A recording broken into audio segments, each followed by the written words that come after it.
episode 33.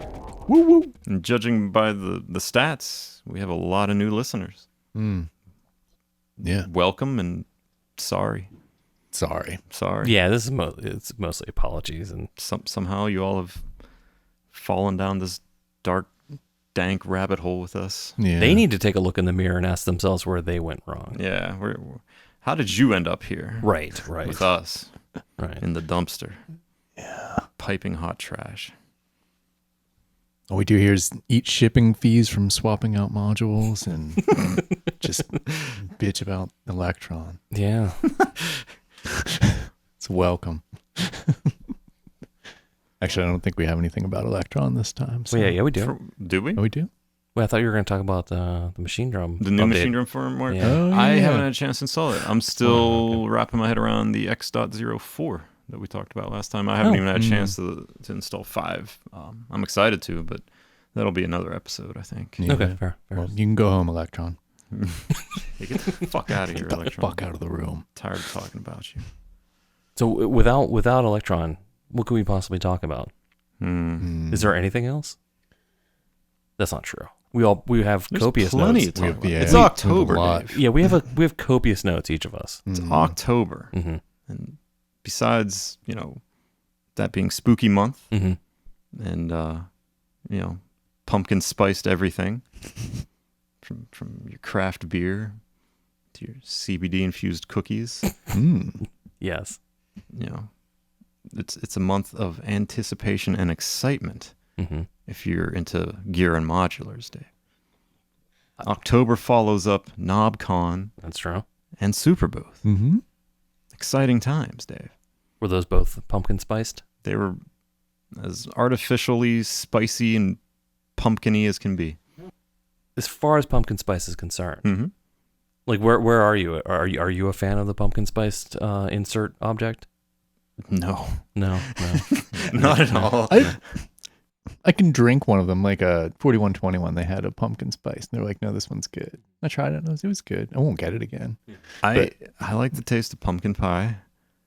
Agreed. And in autumn, I will usually indulge in a pumpkin pie or two. Yeah. That's where I get my pumpkin delight from. Yeah, I don't really like anything else, man. I've tried. I'm just like, but Yeah. I don't understand it. I mean, And don't get me wrong. I love the fall. I love Halloween. Love October in particular. But the pumpkin spice thing, I don't know. Never understood. I like seeing all the normal people act a little bit spooky and gothy for a month. yeah. That's yeah. cool. You don't think they're posers? Everyone's got a little bit of goth inside them somewhere. I see. It's Yeah. nice to see them let it out. You know? Yeah. It's acceptable for a month. But the pumpkin spice thing, I don't understand where that comes from. Or I mean, the hype. it's a way to sell shit. Yeah. I mean, that's the cynical view of it. And as someone, basically, I may have mentioned this in a previous episode, but like Halloween's really the only holiday I celebrate. Everything else is trash. Mhm. Like it's Proper goth. yeah. And to be clear, every day is Halloween for me. Exactly. But more specifically, Bump, bump, thank you. bump, bump, bump. But more specifically, October, I feel as if that whole month really encapsulates everything that I love about it. The problem I've been having, and you sort of touched on it a little bit there, is finding a good pumpkin beer. Yeah, I'm off that. There used to be pretty good ones that weren't disgustingly filled with spice and sugar and all, and it just tasted like pumpkin and beer and all that. And now everything is just like basically could come from Starbucks.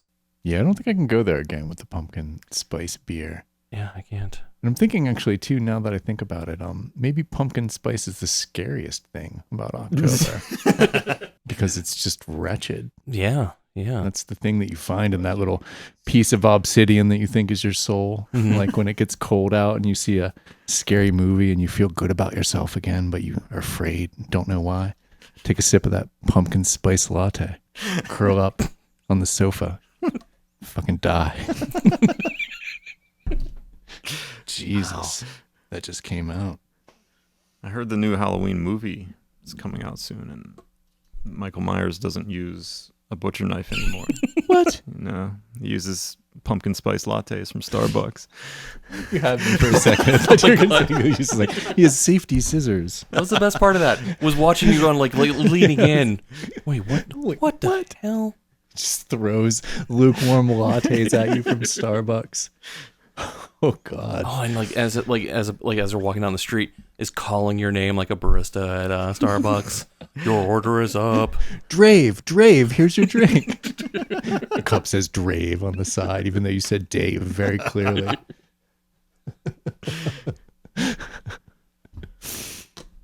Yeah, October. Yeah, it's happening. And my other complaint about October, I mean, I got a lot of complaints about everything, is it's so fucking warm. Oh yeah, This is not my October. it's still very much summer weather right now. The leaves haven't even dropped. No. Like most of them haven't turned. I was in Virginia. Most of those shits were green or like poisoned, like not good. And they were like, yeah, it's all fucked up because of the weather. I'm like, yeah, I'm kind it of is. happy about that though. Yeah. Because we're going down to West Virginia in a few weeks, and last I think 2 times we went down there, we missed the leaves changing. The Right. windstorms just kind of blew them off before we could see them in the fall. And this time it seems like since they're changing slowly, they might still be, it might be a nice display for us. So you found the incredibly micro thin silver lining to Yes. global warming Yes. is that it'll be convenient for a vacation that we're going on. A couple years back, I think it was about 4 years back, it was exceptionally warm, even like this, and I went down to the mountains in November, and the leaves were still on the trees and like were still colorful, and it was awesome. Yeah. Because I don't know, I just like to see that. It's my favorite time to go down there, Oh yeah. Totally understand. and it sucks to go down there and just see everything, just bare trees. It's like bleh. See that I understand what you're saying, and I do love the changing of the leaves and the colors and all that stuff. I'm also a huge fan of just barren trees against a gray background. Oh yeah. That is my shit. It's cold out and I go outside and like I breathe in a big lungful of like cold, brisk air, and I look out and it's just death for 50 miles in every direction. That is kind of my shit. See, fall leaves changing, dude. I don't know. Just it triggers something in my brain, like puts me in a certain state of mind. That I can only get into like once a year. Yeah. Agreed. Yeah. What do we talk about? Modules and shit? Oh, yeah. that? It's Oh, yeah. October, so now Yeah. we get to look forward to all the shit that was announced at Yeah. KnobCon and Superbooth and won't be out for months and months. Yeah. You'll We get in can pre-order. 2025. Yeah, coming out in end of fourth quarter 2022. But we get to see it now in October, Dave. Mhm. This just yeah. The lead time in the past had always been like A couple months. but that was still always a little bit like I want it now, and now it's like fuck. I just hope this ever gets made. Yeah. It's the one thing Behringer kind of fucked up is like, does that shit even exist? I think a lot of people just like gave up trying to see if that 909 or 808 is going to come out. Yeah. Maybe they are. Who fucking knows? And That At this shit was point, years ago. It's like who even cares? Like the hype train left the station Yeah. fucking years ago at this point. I saw some people got some of the barps apparently, but I'm like, what did they have? Like 5 of them and that's it for another 6 months? You know, Yeah, it's- there are a couple of those out there. I've seen some videos come out from people like Ebotronics had 2 of the meanies, I guess. Wow. Okay. Good for him. I wonder how many things have had to go back to the drawing board. Because, I mean, a friend of the podcast, Russ from Evaton, was telling us that one of the designs he was working on, the chip for it, discontinued. Right. That's Unobtainium. Yeah, so now he has to go back and, like, figure out how to do this with a different chip. And, like, hopefully that one doesn't magically become unavailable. Like, Yeah, shit's real. yeah, so, I mean, it's not just a simple shortage, but, like, now this is done. That was one thing that was kind of puzzling to me, was how much new stuff was announced. And I'm like, really? Yeah.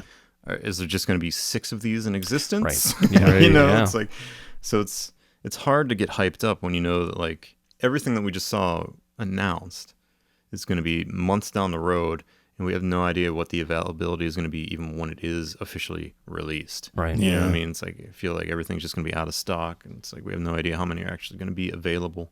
Do you think this is the result of everyone being in quarantine for like the last 18 months and a lot of these designers sitting there, going like, okay, now's my chance to dive in and design these and finish these and actually get them Probably. through prototype and actually into, quasi production. So like it does seem like there was a huge explosion of all of these people going, here's all the stuff I've been working on. And because it was like 2-3 years ago where we were discussing like the lack of innovation that we were seeing. Yeah, true. You know, like, and the lack of new stuff being announced at like NobCon, NAMM, Superbooth. It just seemed like a lot of the same old for a couple of years. And then all of a sudden this year, it was just like, blam. Yeah. Like, just a lot of interesting shit being announced. Yeah, there was that shortage, but somehow we're all beadsed up now too, because that seemed like a year it was later gonna be off for a while. Yeah, I guess that it's been a full year. Wow. I did the pre-order for it. It was about a year ago. Damn. Yeah. I put that in my notes. Like, that. it's taken us all a year to get beads finally. Okay. It's kind of crazy. Because I think I canceled my original pre-order in February when I was like, this is just not happening. And us getting them recently was actually, I think, just pure luck. Right. Because it was sold out 2 days later from where we got ours. Yeah. And everywhere else, it's still on pre-order once again. So I think we just got lucky with our purchasing timing. I was taking a look around at NobCon, and it didn't seem like there was as many announcements or just really that many people at NobCon. So does anybody actually have any notes from that event? A little bit. Yeah. Okay. Not many. Just, I mean, I guess it's worth mentioning we didn't go this year, which is probably like the first, well, aside from last year, because it didn't exist. It's the first one that they had that we didn't go to. We didn't go to, yeah. But people did go. It did happen. I saw pictures and videos coming out from it. The most noteworthy thing I took away from it was the industrial music electronics announcements. That's all I really took away from it. Same. Aside from seeing other stuff, that's what I remember from the videos. That's what I wanted to see. We finally caught a glimpse of Volkmeyer's Inferno, Scott's take on a granular synth, and also Stilson-Hammer Mark III prototype, the sequencer, which I'm kind of excited about. But not a whole lot of info. Like, I don't even think we know when Volkmeyer is going to be out. No. But it looks cool. Yeah. And I'm excited for more details. The Andre too. Yeah, and the single Andre. Andre Jr.,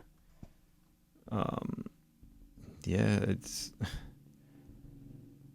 like I pull up the notes here from NobCon, and people who were there who talked to Scott say, features are still unknown. Which is surprising, at least for the Andre, because it's, the prototype was a couple years old now. We have the parameters that we can see on the prototype, but those might change. We have controls for pitch, speed, start and for the sample, density, size, variation, alt, random, feedback. So some of these sound a little familiar to like the Time Safari. Yeah. So I wonder if Volkmeyer's is kind of like a Time Safari on steroids, more granular based. Because you could kind of get granular with Time Safari. You could definitely do time stretching and shit like that if you modulated it properly, but you were only messing with like 1 grain. But yeah, aside from that, I didn't see much from NobCon that really caught my eye. Same here. It seemed like a lot of people waited for Superbooth to make announcements. Definitely. But before we dip into like Superbooth shit, Nick, you brought up beads. Should we dip into beads? Because we all recently got one with Labor Day coupon codes. So finally got one. Do we really want to blow this up and let people know that these coupon codes are still working? I mean, I guess they probably are figuring out because they're not getting as much money, but like... I feel like the retailer that we purchased from doesn't give anything to us. We don't have any coupon codes. We don't have any kickbacks, so I'm not really inclined to give them a shout out personally. But I don't want them to fix it, is what I'm getting at. Exactly. Like, I don't want to blow up our spot. Yeah, that's the thing. There is some times where I swear I've bought something and I was like, I know that they look at that order and they're like, God damn it. Because it's like a brand new thing that you just got like $60 off of or something like that. I love coupon codes. I love digging up coupon for everything that I buy online now. Yeah. I'm the same. You find one that's like several months old that they forgot to delete and still works. It's like, yeah, It's such a rush. Yeah, I'm sticking it to the man. But Do you clip physical coupons for like grocery stores and no, stuff? but I feel like this is the equivalent. Yeah. Yeah. It's a game. I'm a Q code clipper. Wait, what were we talking about? Yeah, we cycled out. There's some weird shit there, but I forget where we came from. Coupon beads. codes. Yeah, coupon thank codes and you. beads. Thank Coupon you. codes and beads. So not only did we all get beads, we got it at a discount. We did. Yeah. Labor Day coupons. It's a delicious module, I'll say. As somebody who had a couple Clouds iterations and ended up abandoning them all, I really like the interface a lot more. It makes a lot more sense to me. I like the seed and the clocked input, and the delay modes always stick out to me. And I'm getting a lot more from it than I was Clouds for a while. It seems like you two have had more luck, or at least more time with Monsoon and Clouds than I have, and more success. Yeah, I skipped Clouds entirely at first. Not out of any sort of animosity or anything. It looked awesome. I Yeah. just didn't have the space. There was a million reasons, and then I remember telling you had to get a Monsoon Yeah, at one point. exactly. And so then I jumped on Monsoon, and it's not left my case since. It has a million uses, and beads, because it doesn't have those sort of like parasite alternate modes, isn't necessarily as versatile as Monsoon for like these different things you can do. But what it does, I think it nails, and I'm getting a lot more out of it than the base firmware version, or the sort of like the base functionality that Monsoon had. I think at one point I even made like a bold declaration that I'm going to get rid of my Monsoon when I get beads, and now that is definitely not true. I'm keeping both. Oh, yeah. There's a place for both. Yeah, Right. I remember. Yeah. I think that's part of our tradition of bold declarations that we later take back. Yeah. This was mine. I like the clarity of it a lot Mhm. compared to Clouds, which was, I felt I would get like smudgy things out of Clouds that didn't play to what I was trying to do, maybe. So yeah, it's been like a nice go-to, like need to spice something up a little Mhm. non-typical effects way. And I really didn't realize just how much I was going to enjoy those sort of random attenuator. I almost don't know if I like the randomization Really? of the attenuverters as much after having it for a little. Because it's hard to like kind of turn it off cleanly, and like I Yes. don't want its presence a lot. I was going to touch on that as well. Yeah. I remember a few episodes back when we kind of did an overview when Beads was announced. I think I called the attenu randomizers brilliant. Mhm. Yeah. And now that I have the module and I've spent some time with it, that's too much praise for it. I think it's a good concept.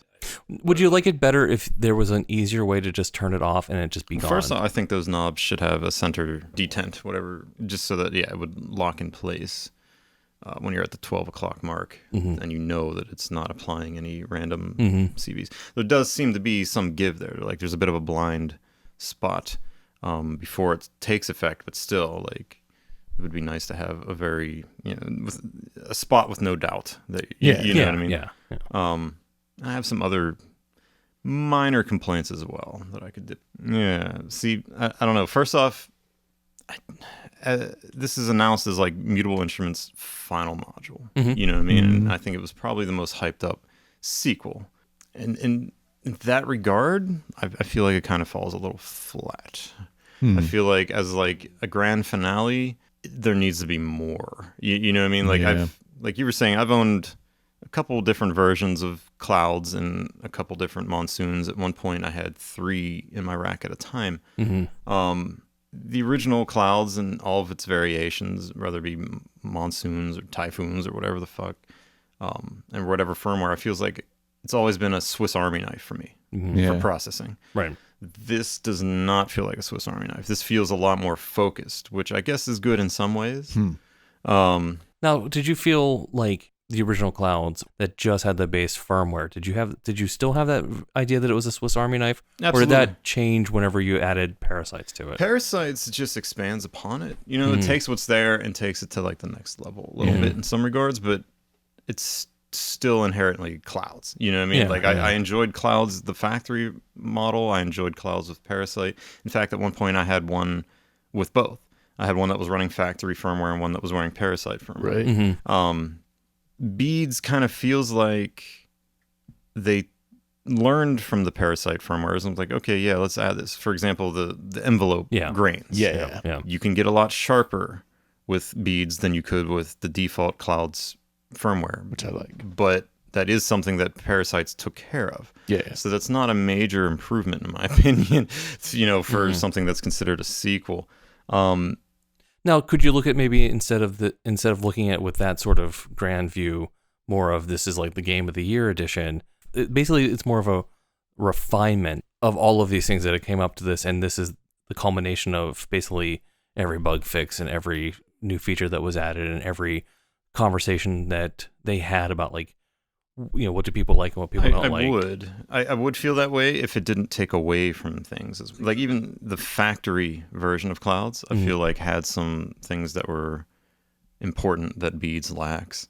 Such as like what? First thing off the top of my head is the grains. Like you were saying how you could get smudgy with it. Yeah. There were particular envelope shapes that were very smudgy, very diffused that I liked. I could use that as almost like a pseudo reverb sometimes on certain source material.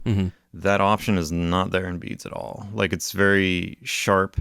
Even if you pick like the triangle shape on Beads, it's still very what's the word? I don't want to say sharp, but very clear. I know what you mean. Know what I mean? It's like very defined. It's very defined. There is nothing in there that will achieve that diffused shape that Clouds had that I liked a lot. You know, all the shapes on Beads kind of feel a little redundant to me. Like there's not a lot of variance between them. Like it just goes from sharp to not quite as sharp. You know what I mean? Like there's a little bit of attack there in the triangle one, but nothing crazy to me that like allows for more unique shaping of the grains. I will say I've liked the shape feature so far because really? I've been CVing that and getting like weird rhythmic shit out of doing that.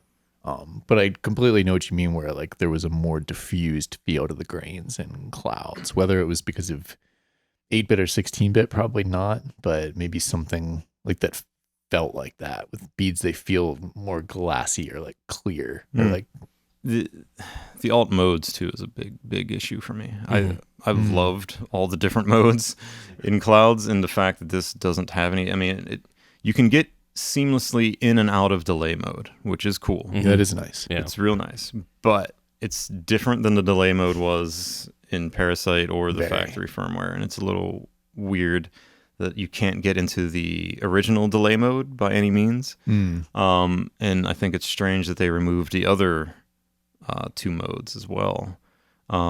Specifically the spectral FFT mode. Absolutely loved that mode. And I was really looking forward to see like how these other modes would evolve for Beads. Right. And they don't exist at all. And I think that's like a huge disappointment. You know, I feel like Beads is just a quarter of the Clouds that I know, you know what I mean? And was hoping to see, evolve. So I don't know. I feel like the default granular mode, despite the lack of the diffuse mode, is nice and a good improvement. But the fact that you can't get into these other modes is like a huge disappointment for me personally. Yeah, that's fair. I do like the little color-coded LED to show the audio quality selection modes. That's a nice touch. What exactly those modes do, like even after reading the manual, I'm still not entirely clear on. Like I don't hear major differences between them. It's real subtle. Yeah. It can be. Like the scorched cassette mode, I had high hopes for with that. And I don't hear like much differences with that. I think I did notice some differences with how the Attenue randomizers work in that mode, which isn't explained in the manual anywhere, if that is the case, or maybe that's just how my ears was detecting it. But it seemed to like change the behavior of the internal LFOs a bit. And that's an issue for me too, like the lack of explanation between the new stuff, you know, like. So you think the manual was not? It's not as robust as I would like it to be. That's for sure. I think things need further explanation to really wrap your head around it. I agree with the modes comment. I think what she wanted to do obviously was like focus this down into some core of it, but I would have, like most things, would have preferred an expansion or a bigger module in general that had like the spectral stuff. Surprised me that it wasn't integrated in there, because it is a big, like you said, it's a big part of Clouds. Being able to like get into that mode. I think there was too much focus on interface and not enough focus on functionality. Like, and you can see that through the history of the, that she published, like how the module went through different iterations before it finally became beads that we know. And it seemed like a lot of that was just focusing on the interface and getting it down to a nice panel layout and everything that makes sense. And that's cool. I do like the interface, I think it's nice, but I also would have been totally okay with like a slightly bigger module with a few extra features on there, maybe a color-coded button to select alternative modes, things like that, you know what I mean? And dedicated CV for everything, like you can find on a Monsoon. I think the little, the option to select one CV input to those three parameters. That's actually that is the one note that I have, and that was the one complaint that I was going to bring up. Is I like the idea that you can then pick between the three in the combination, so you're not just limited to sending it to one, which I think is like a nice shortcut around that. Very rarely do I want to have the same CV going to those three destinations like that. So having dedicated ones for each of those, if I had that choice, or even like you said, like an expansion, I would have got that right away. Whatever the reason was to keep it to just one, being able to have selections and then or combinations of them seemed like a pretty decent workaround. It's just not very useful for me. Yeah. And it's weird because that is something that you can get on a Typhoons. You know what I mean? Like, I'm not saying she should have copied Typhoons, you know what I mean? But like that was considered like the evolution of clouds. To limit it to just one CV input that, you can bounce around to different things. It's like, why? Just make it another couple HP bigger, and then you can have dedicated input jacks for all those parameters instead of having to choose. Which is funny because it's again a situation where I think we all want like someone to make a different cloned version of it that has more expansion. That was like the like final conclusion I came to. Like, I enjoy beads. It has its place in my rack right now to accompany my Typhoons and Clouds modules, but not to replace them. And it's probably going to go the minute someone comes out with a third-party version of beads. You know what I mean? That offers more interesting things or alternate modes. There's still room for somebody to make a new granular module that covers that stuff. So you've listed like a litany of problems with it. Are you ultimately going to keep it? I mean, is it something? Yeah, that's what I'm saying. I'm going to keep it. I feel like it's good. It's a good module to accompany Clouds and Typhoon and Monsoon rather. But to me, it is not like a replacement. There's a lot of territory. But I'm getting a lot of great stuff out of it. That is different than what I'm getting out of Monsoon. Absolutely. I think ultimately that it sounds like I'm having a more positive relationship with the beats than you are. I do like what I'm getting out of it. I do like the clarity, like you said. Like the audio quality is noticeably improved.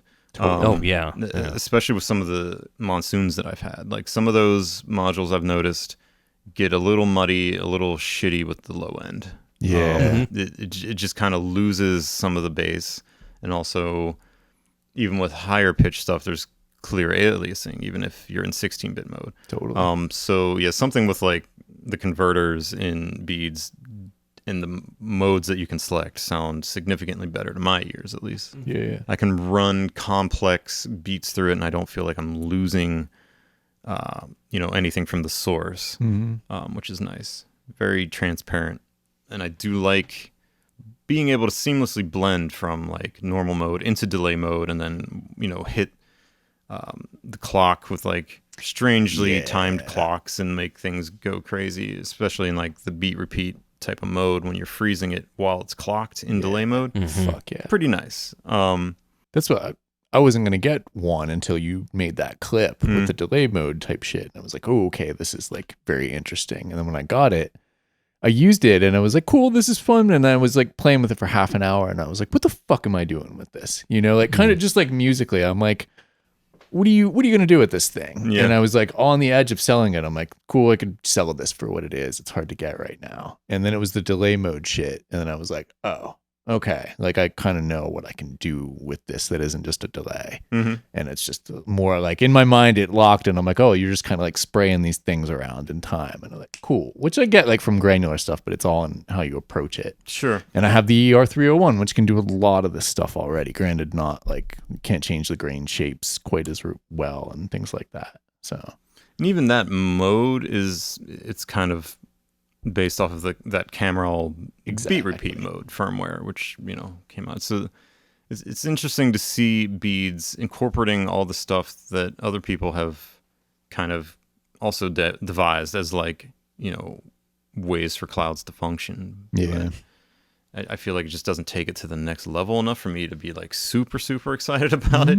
But I am having fun with it, absolutely. The other day I was slicing up some breaks on my Polygon tracker and just running it through that mode and just having a fucking like breakcore fuckfest with it, yeah. and that was a blast, but it works very well for that.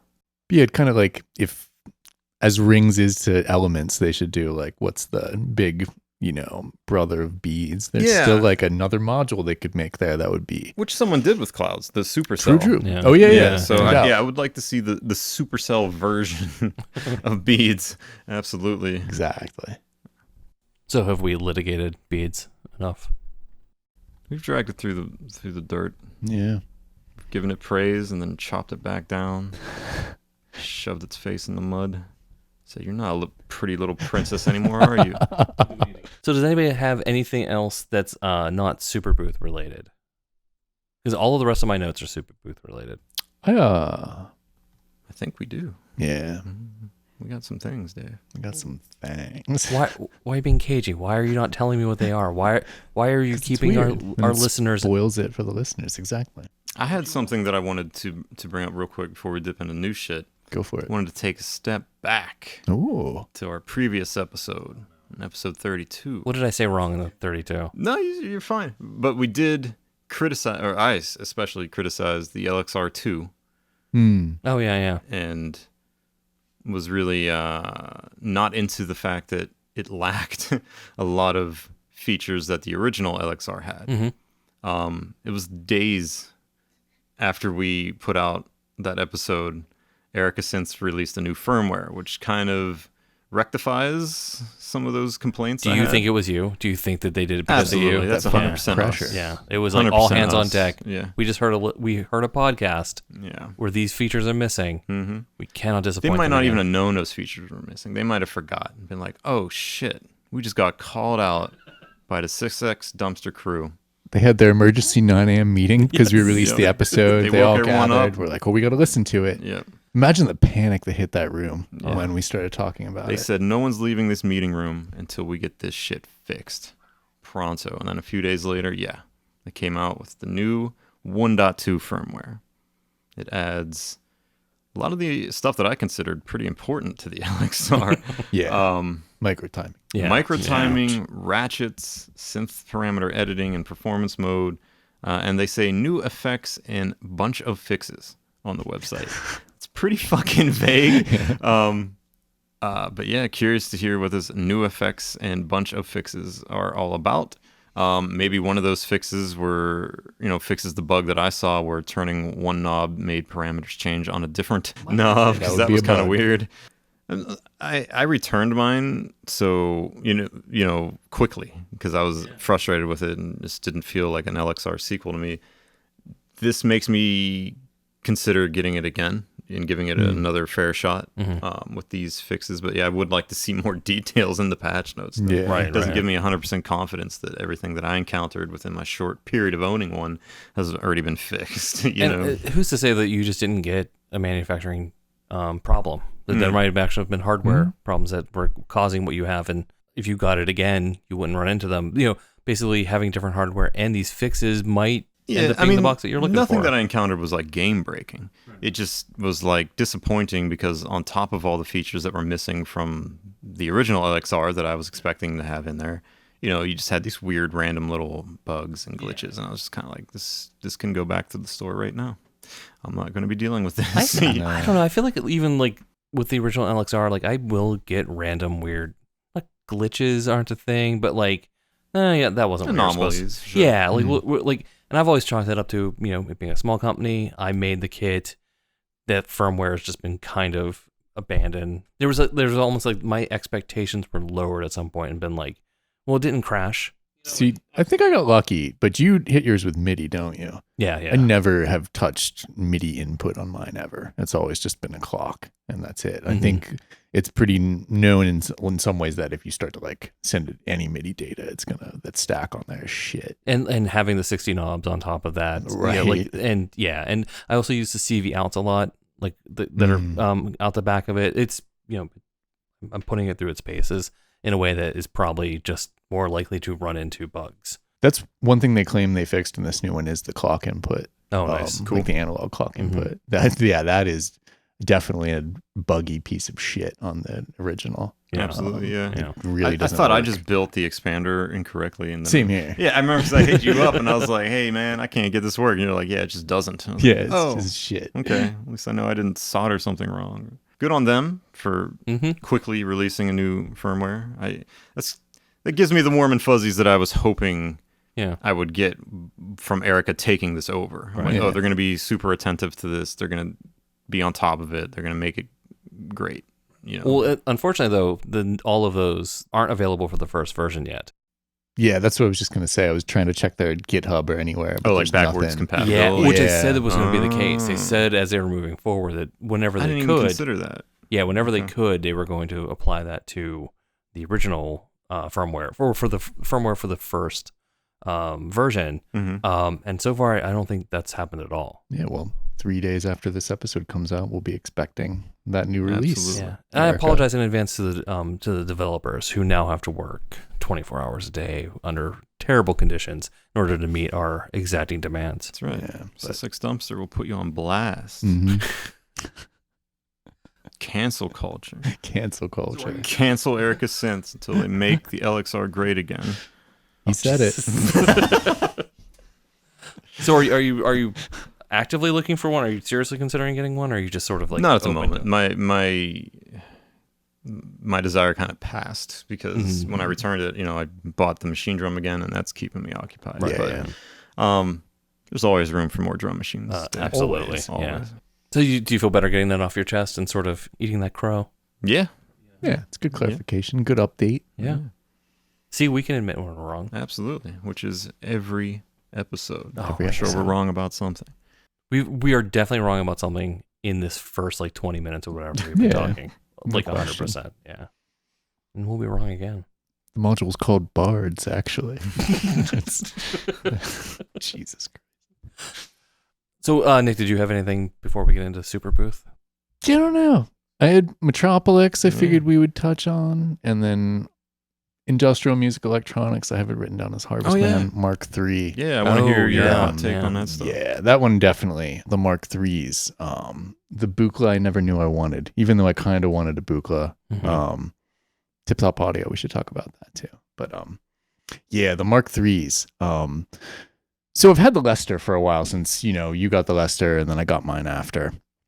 And I've been really liking that. But been digging into presets a little more after the Harlequins and getting that. And it was just really had my eye on the Piston Honda because I love my Mark I. One of my favorite oscillators, not diminished by the arrival of the Mark III at all, even though they're very different beasts. But yeah, that whole setup was more intriguing. So I took a leap on a piston from Thomann because they were in stock, because they've been out of stock forever because of part shortages and shit like that. But the Mark III piston to start off, I also got the Kermit not too long ago. So those two came to the mix and they're both fucking incredible. Some of my favorite modules I've ever purchased, period. I just think the designs on them are fucking so well thought out. Like the way the presets work is so simple, but so flexible. I've never seen it in that way on anything in Eurorack at all. Because you have different modes for the presets that you can do, like simple shit like default. So when you turn on the module, it goes into preset mode. So if you're playing live, you don't have to set each one to preset mode manually and go into it. You only get 8 presets in the whole system, but it's brilliant the way it works because you can just have a CV going in that scans through them, scans through them sequentially or morphs through them all. You could have it just morph the parameters or morph everything that happens on the module.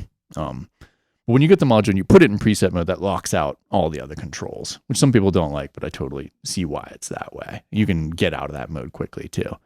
But you can also just have triggers go in and iterate each one going forward.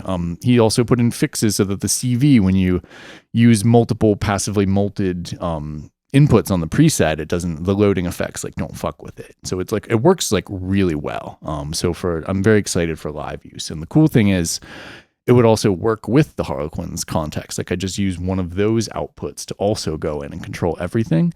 And then I have 3 other modules that I can preset with. So you're talking about just like having one thing as like an offset. Yeah. Okay. Exactly. Yeah. Just having an offset on that Harlequin's context, going in and managing all the CVs on the Mark III shit. But aside from the presets and the fact that that's cool and flexible and like, wow, Scott designed a preset system that almost anybody would want to use that doesn't use the fucking awful select bus shit that's on, the extra pin on the bus boards. But yeah, the Mark III piston sounds fucking amazing. I love it. But there are also some things it doesn't have. Like it doesn't have morph discontinuity for some reason, which is a really good CV controllable effect on the Mark I piston, which sounds like really fucking good. It lacks the flaw that the Mark I and I think the Mark II have, where if you send it too much voltage on one side, it'll leak out through the other, which I really like. And people, I think he retained that on purpose in the Mark II, actually. Yeah, it was on wanted too it so well. much. Which I use all the time for effect, and really like the ability to disrupt that shit. But the nice thing is the Mark III has the SD card where you can upload the wave edit shit, which I haven't tried yet because I'm just trying to get familiar with what's there first. Because I'm skeptical sometimes of like, can I design a wavetable that's better than what Scott did? I could probably find something that I would like that's maybe more mellow in some cases. But for the most part, it's all kind of covered if you actually like just learn it. That's how I have the Erica graphic VCO where you can edit. I thought I was going to use the shit out of that. Yeah. I've made like 5 genuinely different and usable things total. For the most part, everything's covered. Like especially when you got like huge banks of waveforms like that. Yeah. I also didn't use it as much as I thought.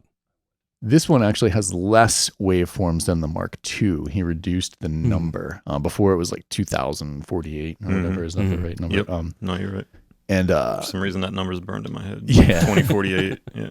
And this one's in 8x8x8 cube, like kind of like the Mark I is. Yeah. So I think it seemed like the Mark IIIs are like Scott, like refining all this shit and being like, cool, I kind of went ham with the Mark II, and now how can I make these like even more playable? Yeah.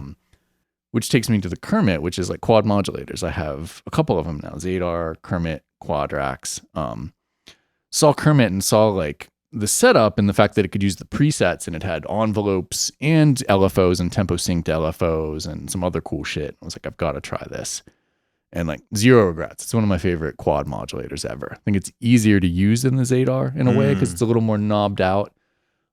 It's got a lot of combos on it. And there are different button combinations for everything because you've got on the Kermit, you've got A, B, C, and D. A and B have like full controls for like amplitude, wave shape, and then pitch or time or whatever. And then C and D just have like one knob for each. But you can use the hot buttons, like the channel buttons, I guess, on each one. Hot buttons. It's something totally different. You can use the channel button on each modulator and then like use the knobs for C and D and like select the other parameters. So they're all like full function. Except that maybe C and D don't go as high modulation wise. They're like slightly different or something. But you've got like 6 banks of like all these other wavetables in there. There's a VCO mode for each of them, which I haven't played with too much, but sounds like pretty good and weird. And he made it like not stable on purpose, apparently. I don't know why. Just Scott being Scott probably doesn't want to have too much overlap with the piston, I would think. I'm pretty well versed in the pistons. I had 2 Mark IIs for a long time. You know what I mean? I love them. Yeah. And I just haven't had the chance to jump to the Mark IIIs. And you telling me you got the Kermit Mark III recently, I was like, what is that all about? Because it's one thing that like I always had enough modulation in my rack, so I never really got into the Kermits from Scott. And I was like, well, let's see what this is all about. And I watched a few demos. I was like, this is like almost like like a Piston Junior. Yeah. In some ways, you know what I mean? I was like, it seems to be a lot of spillover there, and like I could definitely imagine how it goes really well with the Piston. Fuck yeah. You know what I mean? It's just modulated wavetable madness there between the two. It's got like a global tap tempo with an input too, which means like, the thing I love is like, I love the 4 milliseconds peg because clocked modulation is like, it's fucking techno. It sounds great to have varied clock modulation, and his is the only one that'll go to like 30 seconds clock divisions. I find I'm using C and D often to modulate A and B because the reduced controls, because it's easy. You just like literally hold down the knob and then hold the other one, and it like modulates it. So there are lots of like shortcuts you have to remember. That's maybe a con, but I think it's designed well enough that it's like not a pain in the ass. Again, it's like easier to use than the Zadar for me, like to be able to like edit a fucking wave. So when you make those sort of combinations, and do you then have a visual cue as to what you've done? That's the one thing. So you can see the waveform only when you're changing the wave shape mode. It would be cool if he let you set as default which screen you wanted it to go on. Yeah. But it's nice how much information he packs into these little screens and how well it actually works. It's not like I had that hair mod from Squarp, and that was way too fucking small. Maybe the same size, but you were trying to run like a sequencer from that fucking thing. Yeah. Like including editing, and that was a nightmare. So we did a great job with that. Oh, another cool feature, you can have it use the code of the module as a modulator, like the Buchla oscillator used to be able to do. So he's like, oh, you can just use my graphical representation of the actual module firmware to modulate things, which is just like a nice touch. Yeah, I haven't even tried it yet, but I saw that and I was like, oh, code scan, what the fuck's that? Yeah. It's like, oh, use the code as a modulator, because it's such a clear like reference to Buchla. But I forgot two other things about the Piston Honda too, and people will be able to piece this together. But the FM, you get two fucking Piston Hondas in one. That's like maybe the first thing off the bat. Yeah. Is you actually get two with external inputs. You can do stereo processing with it, which you could never do with the Mark 1 or the Mark 2. Right. It's like double. So for the price, it's like really fucking good. The FM between the two is through 0, and it sounds ridiculous. I've gotten shit from that where it's just like, okay.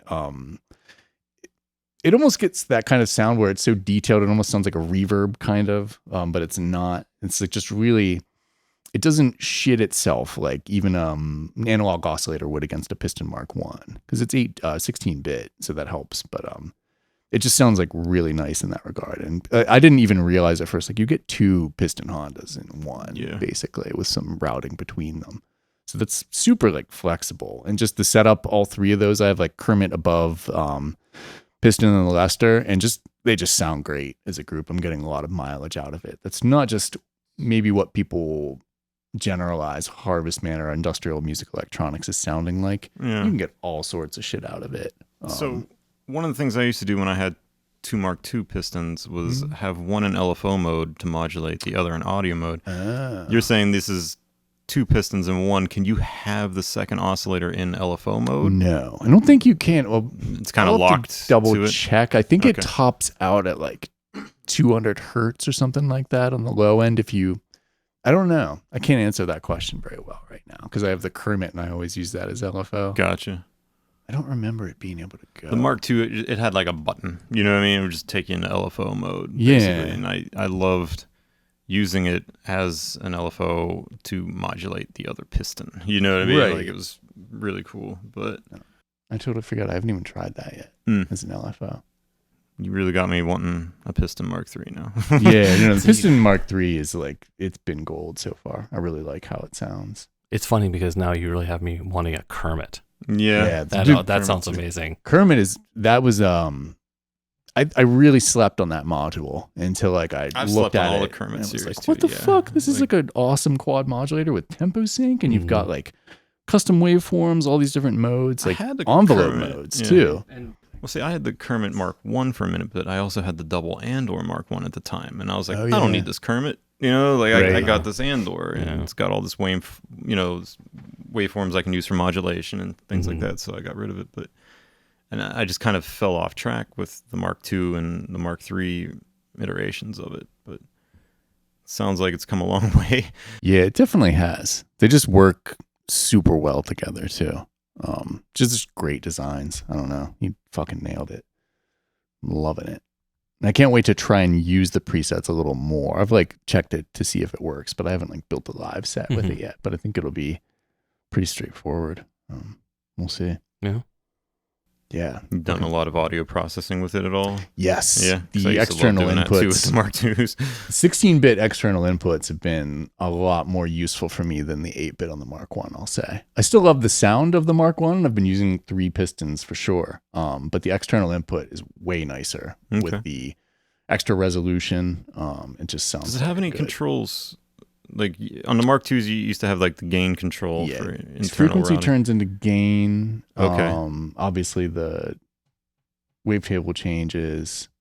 There's a change where you can make it. Oh yeah, you can make it sound more like a Mark 1 piston. Okay. There's like a setting that'll like degrade it a 8-bit little mode. bit. Nice. Where apparently, but I think even in 16-bit mode, it's really hard to tell the difference for me.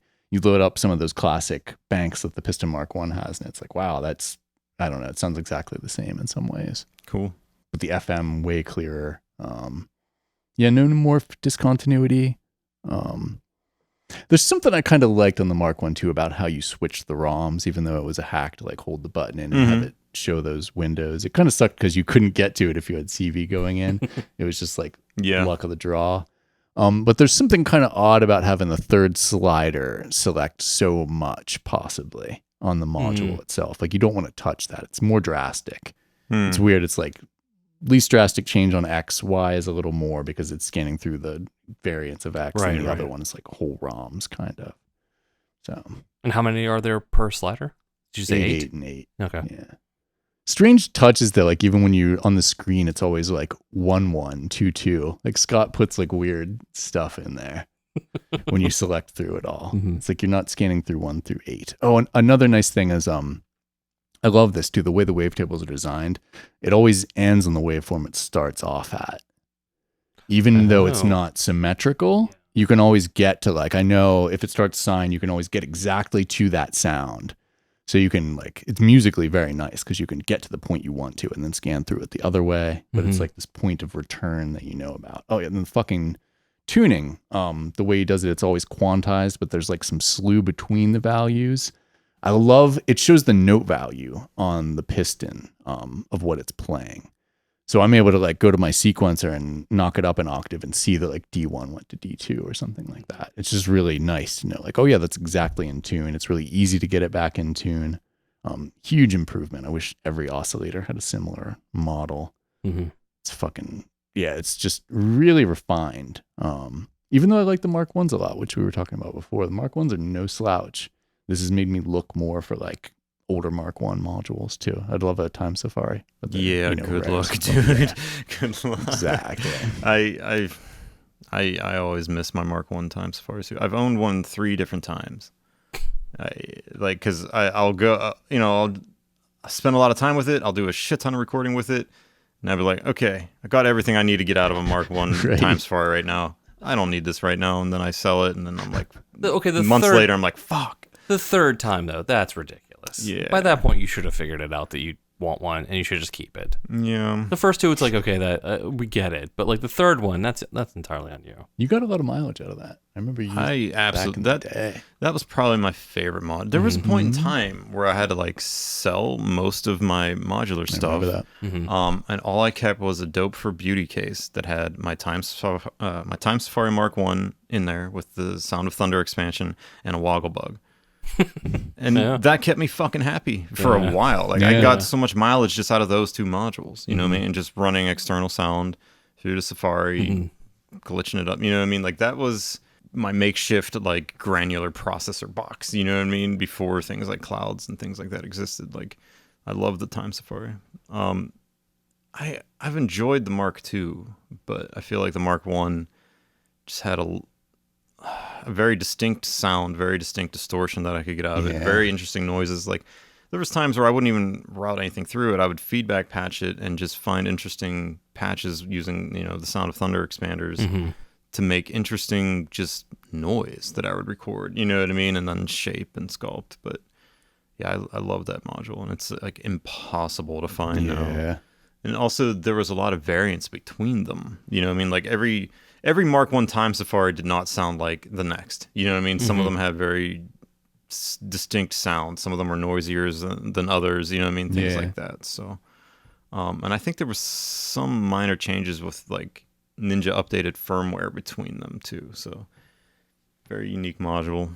You know, and that was all based off of the fucking SK1.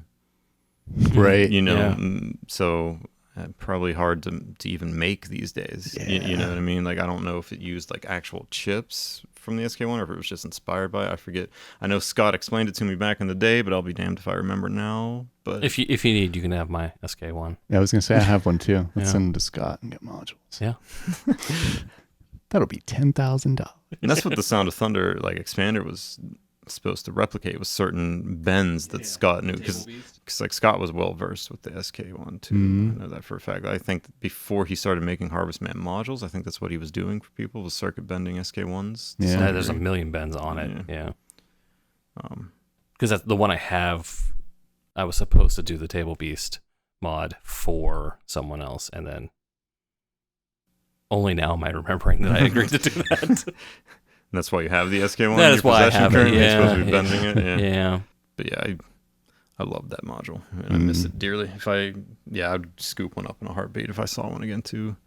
I don't know if I would pay like ridiculous price gouging prices for it, but like a fair price, I'd be like, yeah, I would like to have it. Even if I don't feel like I need to use it for recording at this point in time, I would just like to have one for nostalgic sake, you know? Right. I mean, yeah, your eyes are twinkling. I'm just thinking about the nostalgia that you're going through right now. It made it onto a lot of different recorded material. A lot of Prometheus Burning stuff. I think even some early Disheveled stuff. Definitely used it live a lot for Prometheus Burning towards the end there. It was just a great module. That was one of the modules that got me into modular. Yeah. You know what I mean? So. Well, if any of our listeners out there have one, I want to just send it to Greg. And Nick. We could just share it. We'll do a Time Safari timeshare. I'm into it. Superbooth stuff. The Grand Booth. Wait, what did we call it at the show? Soup and buns? Oh, yeah. Is that what we called it? I know you made a sticky or something. You made a note because we were cracking the fuck up at the time. New from Panera Bread. This is soup and buns with bungalows. Or weird little tiny cabins or chalets. Like, I don't know what those technically were. I saw that. Looked like a circus, was a little different. Tent City Superbooth. Yeah. Or like a park vibe is what I was getting. Like, so I think it's probably unanimous amongst us which announcement stole the show. I don't even have a joke. I was going to do a bait and switch here, but like, no, the Erica Synth Perkins HD1, right? Yeah. Is that everyone's top of the only list? thing that I could remember, actually. I have it at the top here, and it basically, there's no note beside it because it is like the very obvious, the biggest thing. Yeah, like everything else I had to like take notes for because I might not remember. And I took some notes for it because there's a lot to say about it. It was definitely on the socials the most like people who went there, like famous-y people. It was always the thing they pointed out. Everyone had to have a go with the Perkins. I'm probably saying that completely wrong, but I feel like I heard someone say Perkins or Perkons. I'm just gonna refer to it as like Perkins, like the restaurant. Oh, or like Perkins, like the from Star Wars. Yes, Target. Yes, yeah.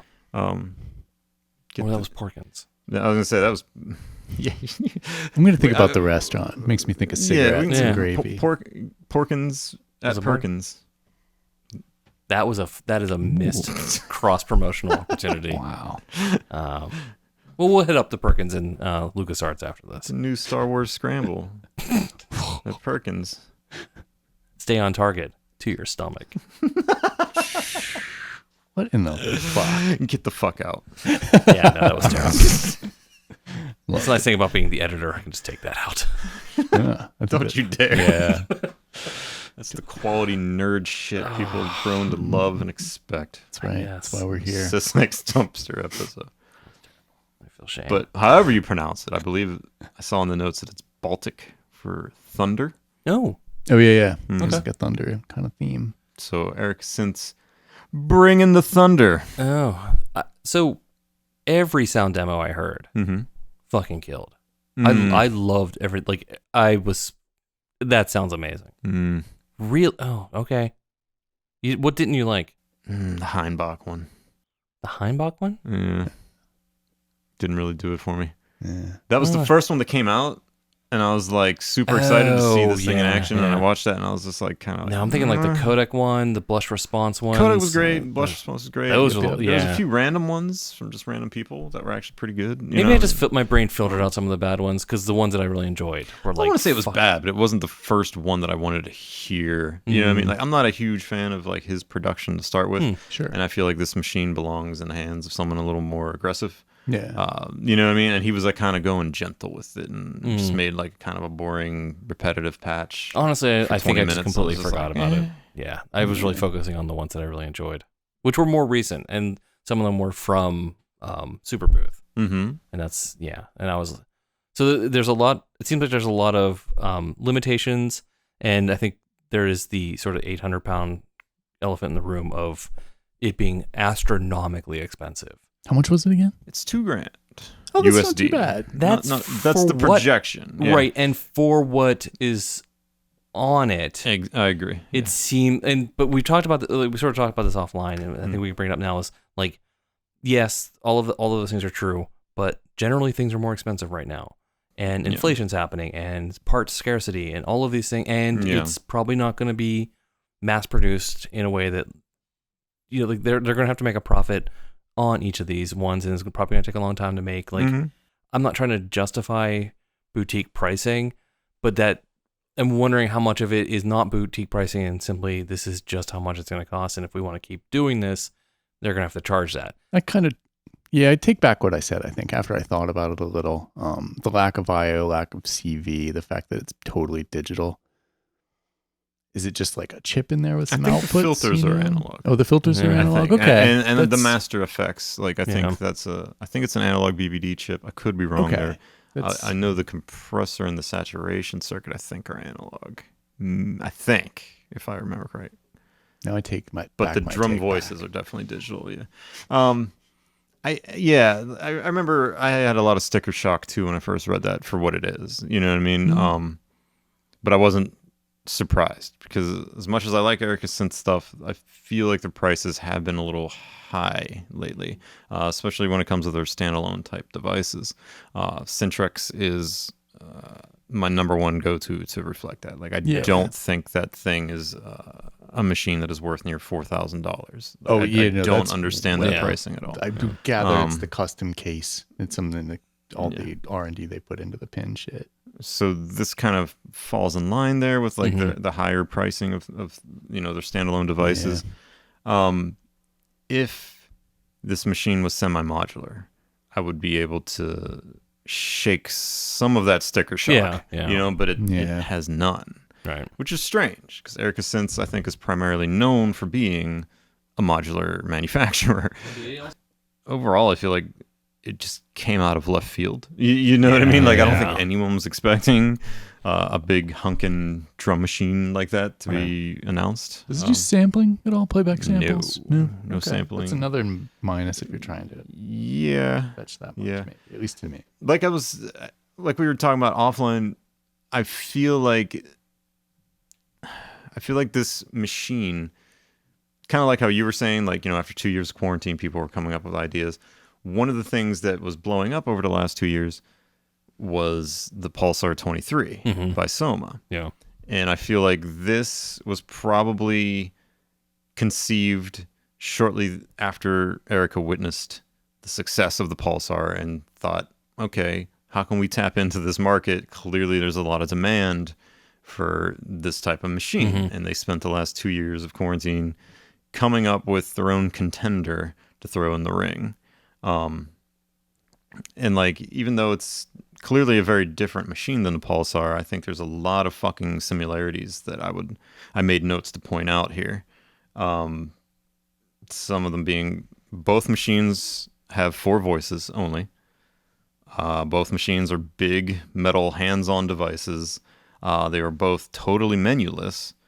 They both feature an onboard BBD/delay circuit and an onboard distortion/like compression circuit. And they both have a very like aggressive, hard industrial vibe, and they both cost roughly around $2,000. So it seems like it's made to compete with it. You know what I mean? Yeah. Whereas like where they differ is the Pulsar has like limitless modulation. You know, like anything can be hit with CV or MIDI or a body contact or recorded on the sequencer. You know, like memory recording of parameters. Like it's so much modulation possibilities on the Pulsar that I found it very overwhelming. You know what I mean? Like it's limitless. Whereas it looked like Erica kind of was like, okay, that's where we're going to stand out and be different. We're not going to have that much, you know, ability to modulate everything. We're not going to have any CV at all. Things can be, I think, hit with MIDI. It said it has vast MIDI capabilities. But as far as modulation goes, it seems to be strictly only parameter recording on the sequencer, or it has an LFO, which it says in the description can be mapped to everything. Yeah. But even still, like I believe it's a single LFO. Oh wow. Oh, So holy shit! That's a pretty I think interesting choice. it's hard to tell looking at it. It's not even like a LFO per channel. No. Oh, that's So in the early prototype leaks, there was pictures showing a joystick on the right-hand corner, Right.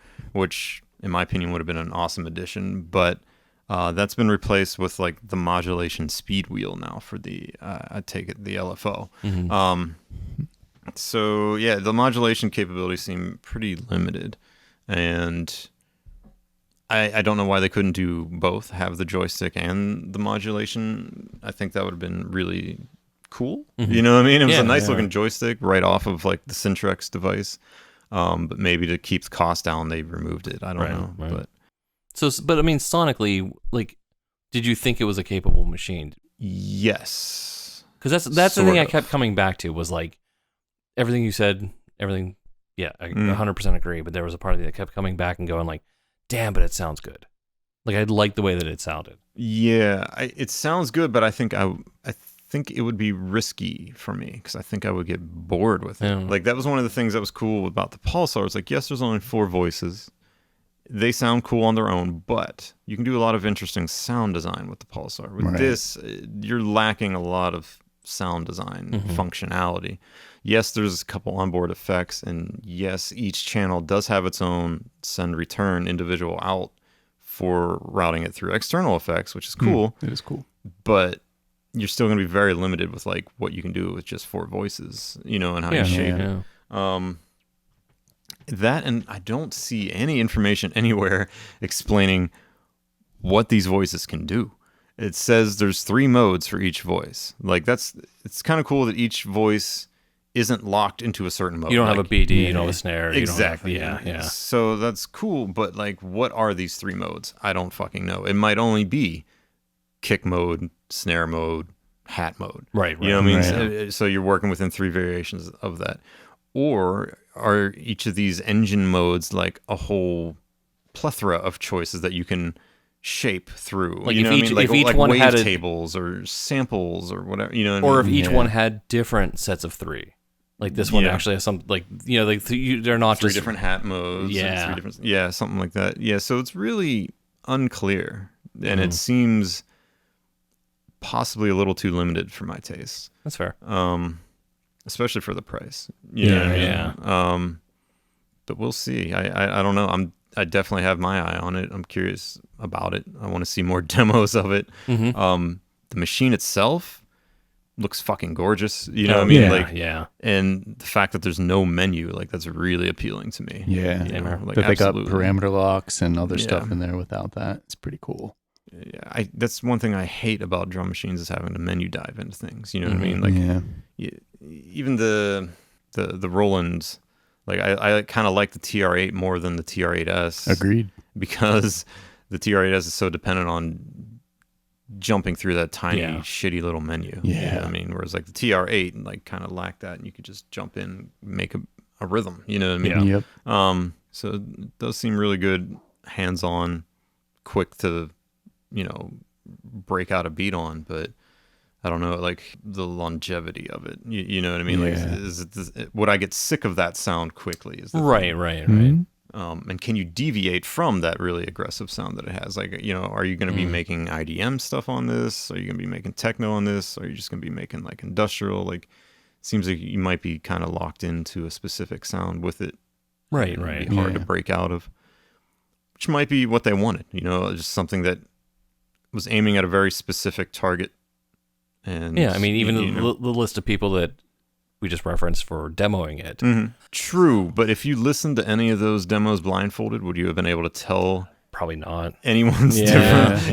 Demo. I was chalking that up to like this being a relatively new machine that, I don't know how long they had to spend with it before they were doing these demos, but you're right. If it ends up being like the next round of demos all still sound the same, it might just be that's what it sounds like. Right. That was kind of the gist I was getting. Like the only one that was different was the Heimbach one, which I didn't like, but at the same time, I still was like, okay, at least that demo stood out a little bit. I can remember that. Showed you something. Brain, more so than all the rest of them, because they all had a very similar vibe, and everyone was just making like basically four to the floor industrial techno on it, which sounded very close to the next demo of it and the next demo of it. Yeah. So I don't know. I still go back to I like that sound. Oh yeah. So there was a part of me I was like, oh, that sounds really good. Absolutely. But yeah, you're right. As far as like paying that much money to sound like everyone else who has one, that's not exciting. Yeah, because it's at the point where you could buy another sequencer and some drum modules and maybe have a lot more flexibility, not pay as much or maybe equivalent. That's a hard choice. Right. Yeah. And on the opposite side of the spectrum, for that same amount of money, you get the Pulsar. Yeah. Which every demo of the Pulsar sounds nothing like the last. If they're using the machine, in a capable way, and they're utilizing the CV and things like that. Like, that is a highly versatile four-voiced machine. You know what I mean? Totally. Like, so I don't know. I'm curious to see when this is actually going to come out. I think it's supposed to come out before the end of the year, right? If I recall. That's what I remember. I remember them saying something about that, but like, I don't know how much that can be trusted at this point with all of the supply issues. So, yeah, I mean, for that type of money, it's like, I think I'll stick with my machine drum for now. You know what I mean? But it would be nice to have something next to my machine drum that adds a little bit of a different approach. Yeah, but this is not a casual purchase. Exactly. So I'm definitely going to wait and see, for more demos and see if I like them. But I'm definitely going to be keeping my eye on it. I think you seemed kind of sold immediately. So you think you're going to be pre-ordering, or I don't know if I'm going to pre-order. Yeah. Because that's a lot of money. Right. That's really the only thing I'm bulking at is like, can I justify that cost for what I'm going to get out of it? And right now it seems like the answer is yes. But actually, I mean, I don't know if I'm ready to pre-order anything right now. But I don't know if I'm then going to become, oh crap, I want this, and now it's impossible to get. Yeah, there's definitely that risk, I think. But that's not a great reason to do something out of fear of missing out. I mean, the Pulsar was like that, and that was before parts shortages. Right. I mean, like it took months and months to be. I was like always interested in the Pulsar, but I was more like, oh, that'd be cool if someone I knew had one. Like that was my level of interest. Where this, I was like, oh, this seems really. This resonated with you. Yeah, it really hit me. Like I can get a lot of use out of this, especially if you have lots of processing that you can route through those, and that could be but it all depends on how does it sound, Yeah. Like you said, is it gonna last in the long run? Is there a manual for it yet? I didn't see one. I didn't see one either, and the website was pretty fucking vague about stuff. They're pretty good with manuals. I mean, they've had manuals out before modules came out, so maybe as it gets closer and they nail down what everything does. I'm extra curious about the sequencer. I'm wondering if like there's a mode, because it's 4 lanes. You know what I mean? I'm wondering if you can have all 4 lanes while you're editing a voice be dedicated to that voice for that moment. So you have like 64 steps at your disposal, instead of like 16. That would be nice. Yeah. And then you hit a button and then you're on the next voice and you have 64 steps. You know what I mean? Like, I'm curious if they're doing anything like that. Especially having 64 steps all right there in front of you. That's what I'm saying. That would be fucking really nice. Like, I don't even like paging through possible. them. I don't know if it's.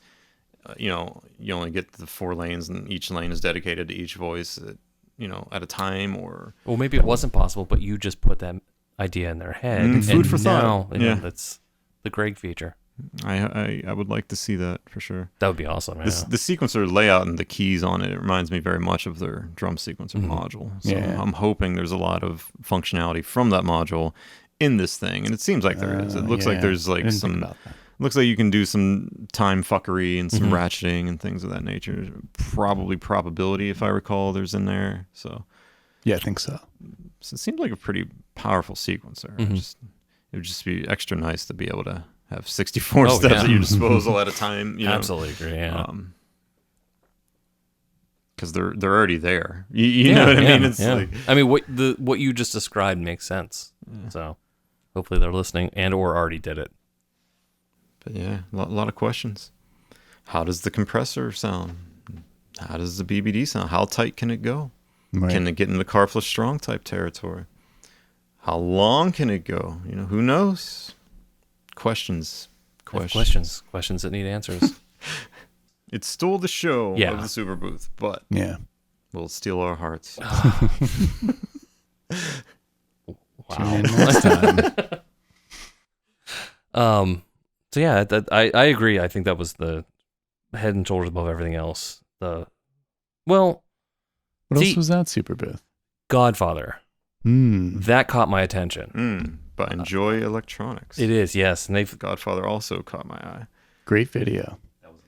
Yeah, I was gonna say, before we even get into what it is, we have to give mention to that video. Yeah, that was stellar. Probably the best module / gear demo video I've ever seen. I don't know how not demo video, but like announcement. It was a teaser. A teaser. I'm trying to think of what even the second best one was. I would say my second favorite would probably be the old school Electron ones with Hector. Yeah. Oh yeah. Those were cool. Yeah.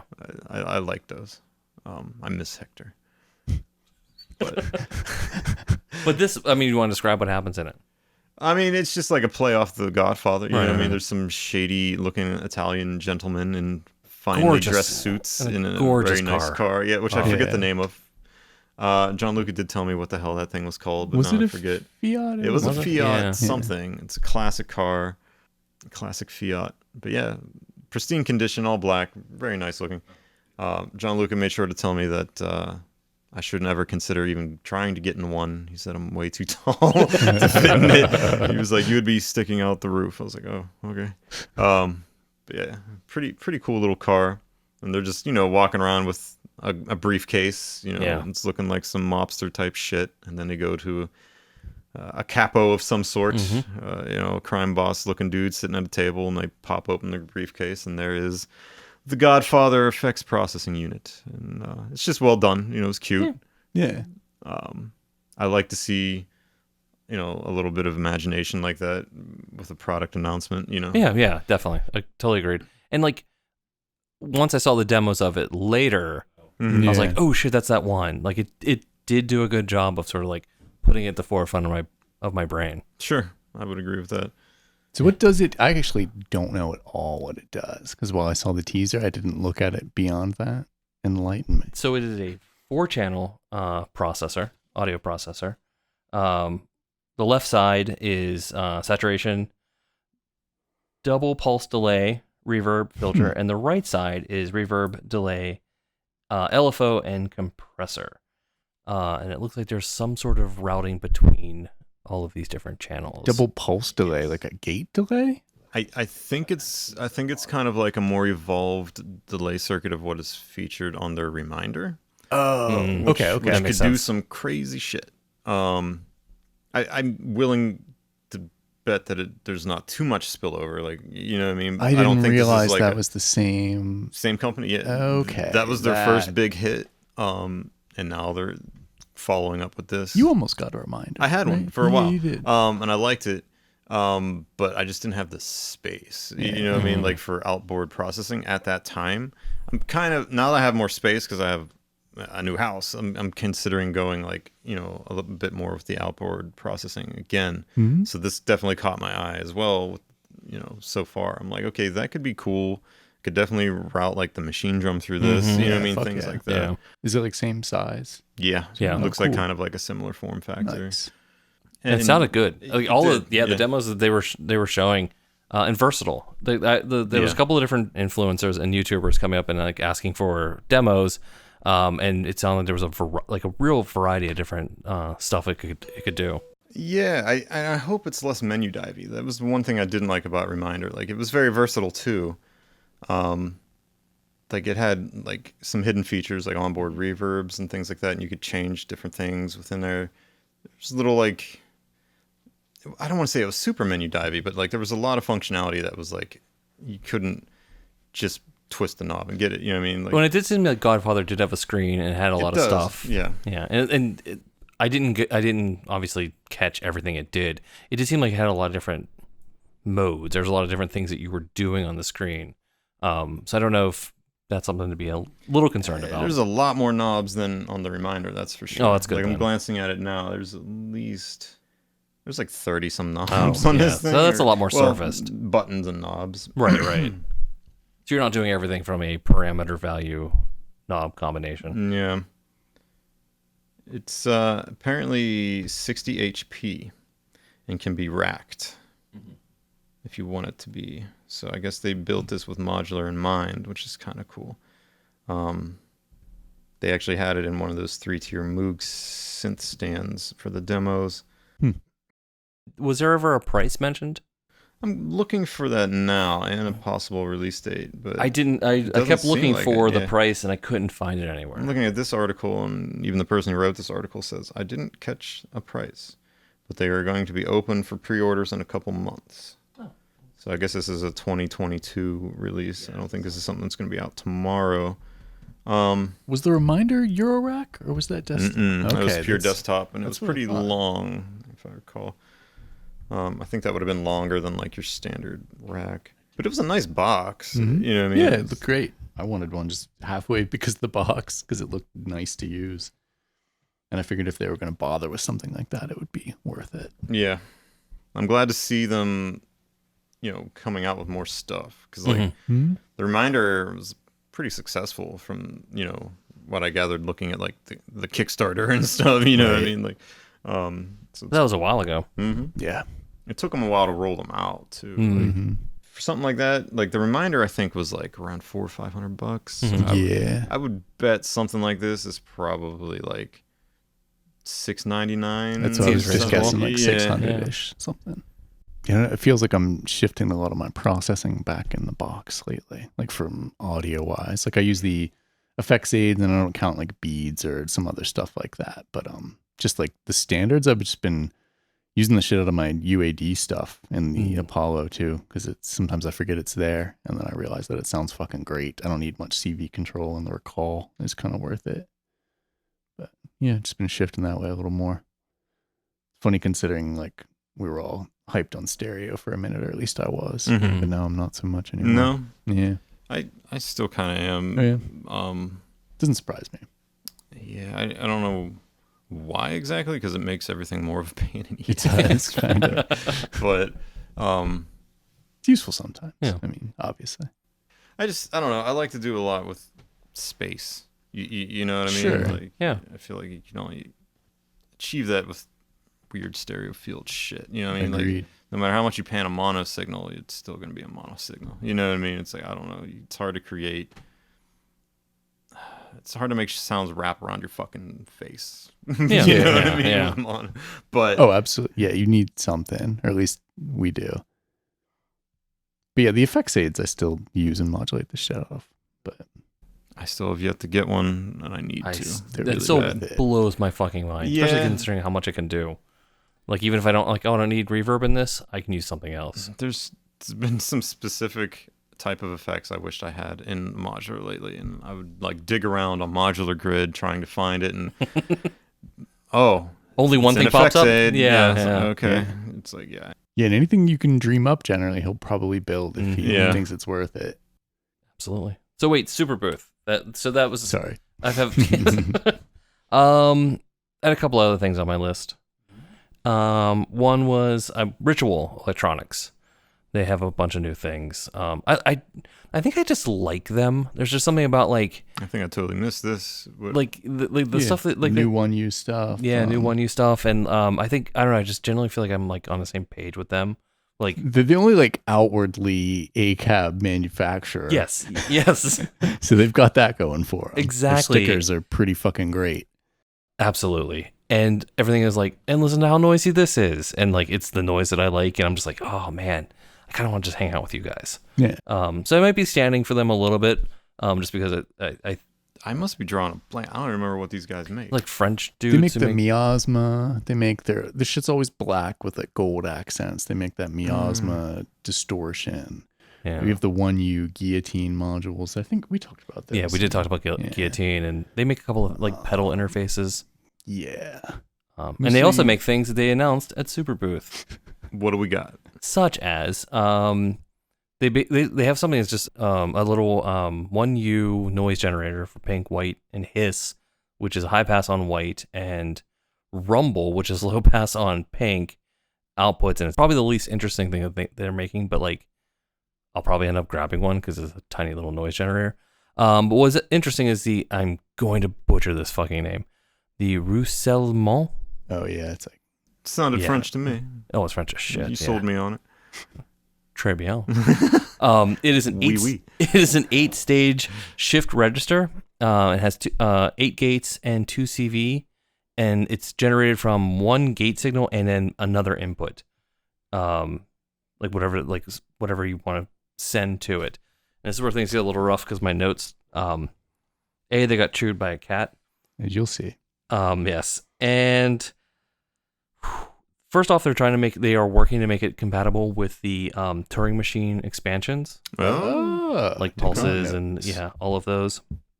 There's a reset input, and what's interesting is that there's an XOR input adds random to it, which I think is an interesting twist on that, and that's a 1U module. okay. Yeah, they're obviously fired up for making things in 1U. So, and then the other one is, Greg, this might be up your alley because you like a good comparator. Shoot. This is called Repression. Mm-hmm. This is probably like offensive level of like bad French. Like I apologize to any of our French listeners. So it's a comparator with threshold, and it has gates triggered and bipolar out depending on the input level, and the threshold itself is CVable. I like that. Yeah, and it's a 1U This module. is a 1U? Okay. Yeah. I still don't have any 1U compatible racks, but I'm going to soon because there's a company that's making something pretty slick, and I forgot to put notes, so maybe next time. But yeah, there's something I'm tracking now on Mod Wigglers. These guys are making racks that are IntelliGel, compatible racks that fit in 3U, and it layers them up so you can. Oh shit! So you Yeah. can have a row of 3 Yes. 1U. Yes. But do they do the power? Because I've seen these. They have something that is a solution for it, I believe. That's awesome. But, yeah, so I don't know how it fully works yet, but I'm paying attention to it. I didn't pay too much attention to it just yet because the modules that I wanted that were 1U were bigger than what the racks were that they were offering currently. Gotcha. But they said that will be the next goal. And they had a little survey to see who would be interested in what sizes and what formats, like IntelliGel only or other ones. So I filled that out, let them know that like the ones I wanted, I think were 24 HP 1Us, like the IntelliGel multi-effects and the step sequencer. I think those are both around 24. So yeah, I'll be able to join in the fun with you guys with 1U shit, hopefully soon. And being able to sort of put it off on its own like that, I don't know, maybe it's just the way my brain works, but like the 3U stuff is like the meat, and to have the little row sitting at the top and A little bit of garnish. Yeah, exactly, and So good for utilities. absolutely, yeah, and right now I don't have any 1U space left.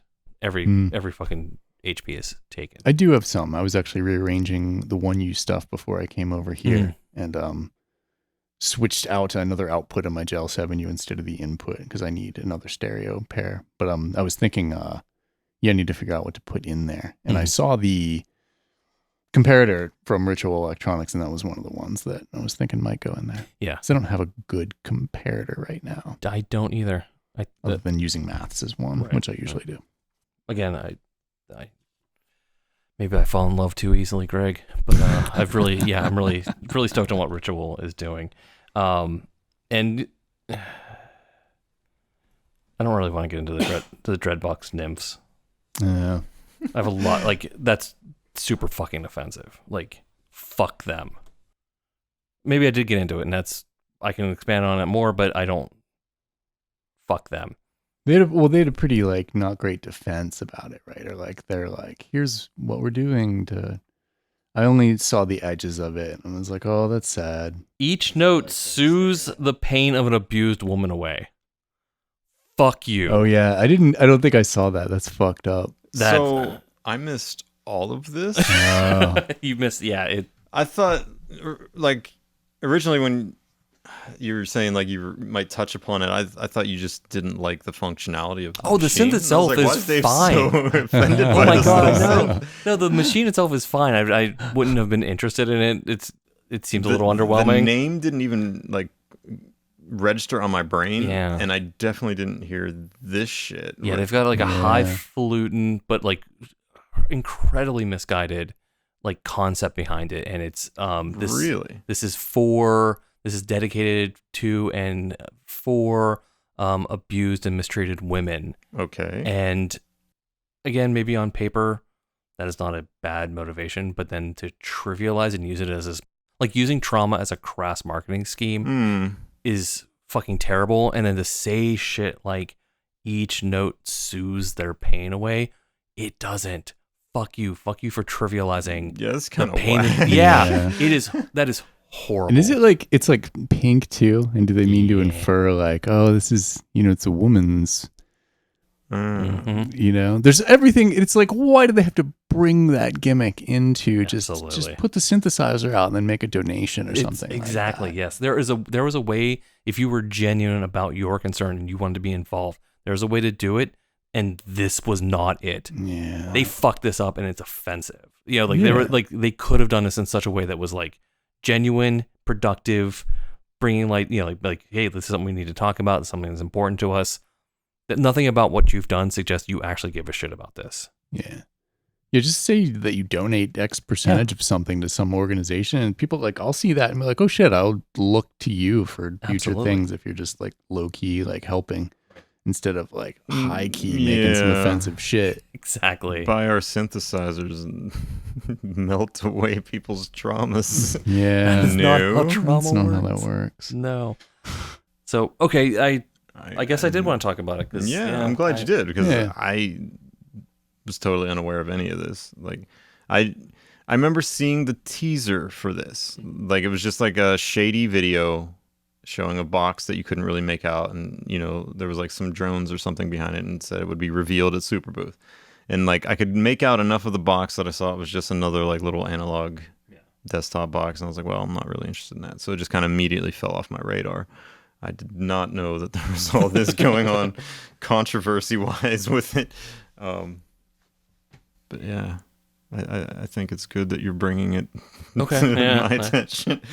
And others who might have also not been aware of that. That's kind of shitty. Yeah, it is. Yeah, I mean, it seems like their intent was good, but that's... Yeah, there's definitely like the heart's in the right place, maybe. No, I mean, as someone who has been diagnosed with PTSD type of thing, like if I ever saw a fucking synthesizer being marketed as like, curing people of their PTSD if you buy this, that would probably be a big fuck you from me. You know what I mean? Like, what are you thinking? Like, no. Interesting. I wonder where that came from. I don't know, and I don't know where it came from, and why no one said, "Hey, this might be a bad idea." Like this is not how you should do this. I don't know. I don't know the story behind it. I just know that we just saw the end result, and it was. Yeah. Might want to scale that back a bit there, Dreadbox. Yeah. I mean, it sounds almost like a joke.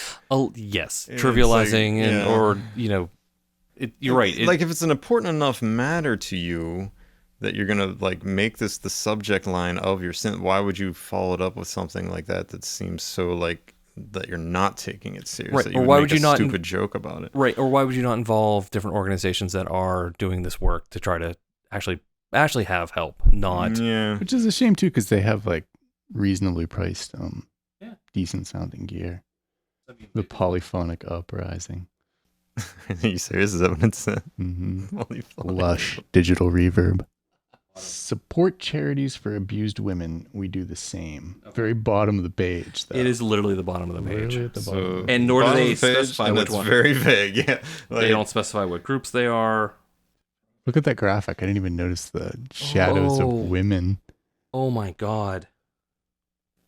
Oh. So do you want to explain what you're seeing? So that was okay. I guess the shadowy thing that I saw in the teaser was actually supposed to be the figure of women. This is bizarre. So here's the tagline. This synthesizer is dedicated to all abused and oppressed women. May our voices unite and bring light, joy, and happiness to this world of injustice and inequality. Each time you play a note on this synthesizer, imagine that you soothe their pain away, and you will become a better human being and synth player. What? Not even fucking like. I have to look at this. Hold on. Okay, so you're dedicating a synth to abused and oppressed women. That's strange to begin with, but then to follow it up with this, like, I don't have to imagine. I lived in a very broken home for a long time. I saw a lot of domestic violence occur. Never once did I think, geez, I wish some fucking synth nerd out there was making a synthesizer that would help soothe this away. Like, what the fuck is that supposed to mean? I have no idea. That's what I'm saying. This is just across the board misguided. Like, hey, Mom, hold up. Don't call the police. Dreadbox is releasing a synth. Oh, God. It'll be all okay. Yeah. We'll be all right, Mom. Like, what the fuck? Sorry, I don't mean to take it that dark. Yeah, no, but that's this is dark territory that it's dipping into, right. and it's making light of it, and it's in a very strange way. I don't wrap my head around it at all. It's kind of confusing me. Yeah, and if they're trying to help, it's not clear how they're going about that, or they don't even say like X percentage of sales will be donated. That's what I'm saying. Exactly, like not even listing what the charities are, what they're doing. I mean, like, bottom line, this synth is not helping with domestic violence. Exactly. It's doing nothing for them. But at the very least, maybe they're donating something. But like, you should fucking really make that clear. Like, that should be that should be the emphasis. This is the group we're working with. This is how we think this could be important. We're taking this seriously, and these are the steps we're taking. Could be interpreted as virtue signaling to capitalize off of it. 100%. Like, yes, that's 100%. So that was something that was on at Superbooth as well, and the actual synthesizer, as I listened to it, was like you said, it was not. I'm glad you caught this because this went right past me. Yeah, completely. And now I'm just kind of like, now I want to look more into this a bit and be like, where is this coming from and why? Right. Interesting. Like noise engineering, they make it quite clear when a module is being used, like to, generate revenue for them to donate to something or a cause. Yeah. Like the cause is forefront, right? And very and clear. Explicit. This is the group. You can research this group and find out for yourself if you want to help contribute to this group. The message is clear, and they don't market it as, hey, every time you buy a module, you're saving a pangolin's life or something. It's like, because that would be completely false. Right. But, like, how do you back up that claim? Like, and it's not even buying. It's when you play it. You're like, imagine soothing their pain. Oh. You're not. And also, do you understand how offensive somebody that you think you're helping is taking this? Like, you think that's all it takes? Yeah. Is that really how little you think this pain is? I can't help but like laugh. Like, I keep giggling because it's just so fucking absurd to me. Like, that's ridiculous. But no, I think you're right. I think the noise engineering is an example of how you do it correctly and how you do it respectfully and how you do it in a way that like it's genuine and earnest and everything is upfront and forward facing. Like that's the way you do this. Like, if you're taking it seriously, and they obviously are very serious about this, noise engineering, I mean, they're very serious about the causes they participate in. They don't have to be coy. They don't have to be cagey. They don't have to do it in this absurd way. Yeah. I don't know if I want to end on that No, dour now note. we got to bring it back up. What else you got? Okay, What so else you got? so I got this. One thing I did want to mention is Befaco, the plethora. Yeah. So it is. I'm going to preface this, and this is probably a shitty way to put it, but like, I don't think I would need something like that now. But there were definitely times, like, as I was like, did more stuff with noise and did more stuff with like less gear. There are going to be people out there that are really fired up for this. Oh, what don't is it? think Is I it caught called this the plethora? It is called a plethora, okay. yeah. And some of my notes are It's a hole in the there's paper. a hole through it, but it's 3 channels, and you have access to a database of noise, textures, and clusters that SQL Server database. it is all through SQL Server, so you have to know SQL. But you know, there's a lot of built-in queries and joins. Is it on an EC2 instance? Yes. So there's independent outs, and then there's a third channel of just dirty outputs, and they are gritty, filtered, and white noise.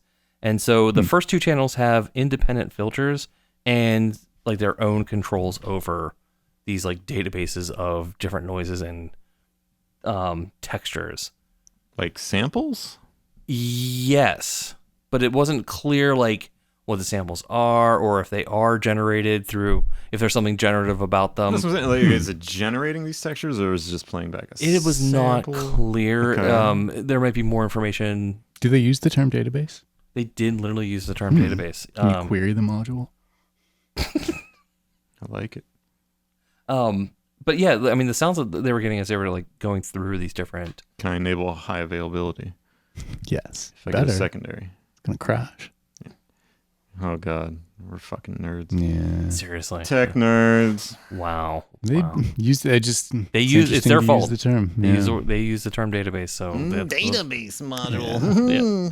Yeah. But the sounds they were getting, like someone who was looking for a small footprint to get a lot of different noise and textures. This seems like it's got I a lot like of noise and textures. Yeah, this seems like it's a. And I fucking love databases. This is the module for me. Wow. That's It's everything. and it's by Befaco. They've got a good track record. Yeah. And they do. so there's one other thing I wanted to mention, and this is not really related to How big is it? Oh, I think it's 100 HP. no, it's I think it was on the order of like 16. 104 HP. Someone should. What is the widest module? Boy, let's continue. Listeners, please. What module got the thickest, widest What? booty? What's the thickest bitch out there? Well, I had one thing. I was surprised it wasn't on your list. I thought maybe you would bring it up. Is it the Waldorf one? Nope. No, what is it? The Winter Modular collaboration with Plankton Electronics. Shit, I didn't see it in Zaps. I didn't see it at Superbooth. I saw it. Oh, it was independent. Oh, was it? Because I saw it from their website. They did a little teaser before Superbooth. You know, they posted a couple YouTube videos giving like an overview and things like that. But then, yeah, Superbooth was like the big reveal, showed off the... Oh, that's cool. I somehow missed that. Yeah, I just saw the teaser. It was over there with the other Plankton stuff. They had some things that they were showing off. Oh, cool. I was pretty largely unfamiliar with Plankton before this announcement. Yeah.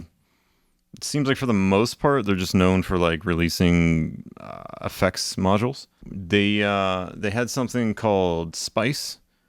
It was like a big multi-effects box that had like a filter and distortion.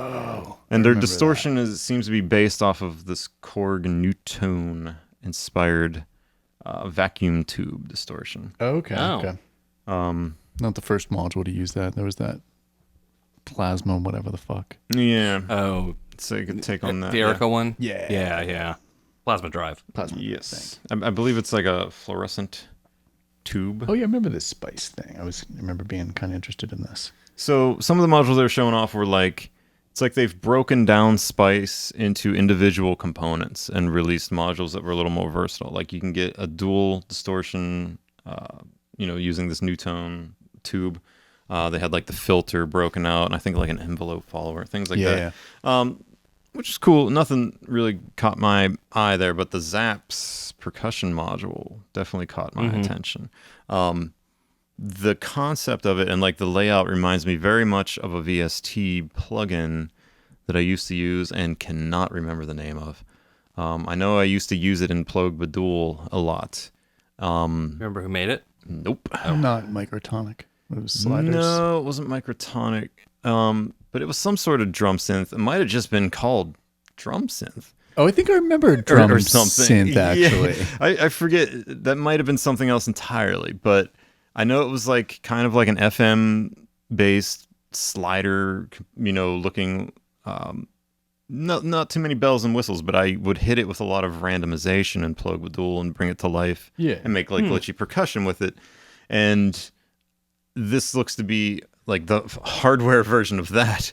You know what I mean? Like it seems like the point of this is to not create static percussion, but to create like evolving percussion. Oh, that's cool. Which is like what I like to do in modular. Are they going for something subtle, like a drummer would do, or you're talking about like full on? Nice. Like it's tonally, right? Not tonally, sequence-wise. And not sequence wise, but like parameter wise. You can make a drum sound that is constantly shifting.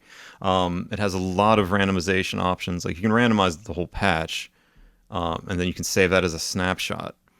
And then you can modulate your way through these snapshots. That's a fun thing. Or you can just CV the randomization options. And you also have the ability to set what level of randomization and on what parameters.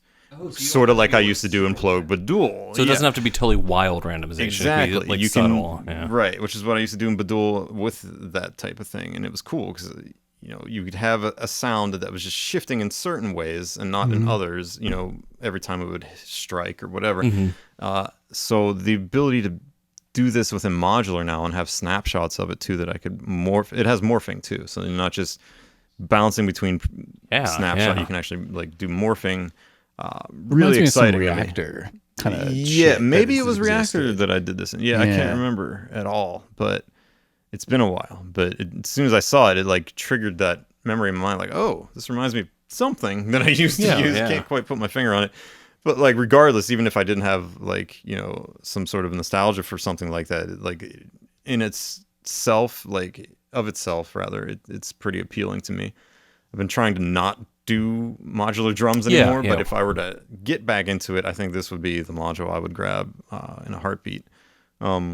It's a little weird to me that Plankton is doing this because I don't think they have any other sound generators or voices out. But with Winter Module. And with Winter Module on top of that. Who's kind of gone like AWOL on the Eloquencer. Yeah, like to say the least. So like, I don't know how I feel about this collaboration. Right. Like I don't like how Winter has handled the firmware for the Eloquencer so far.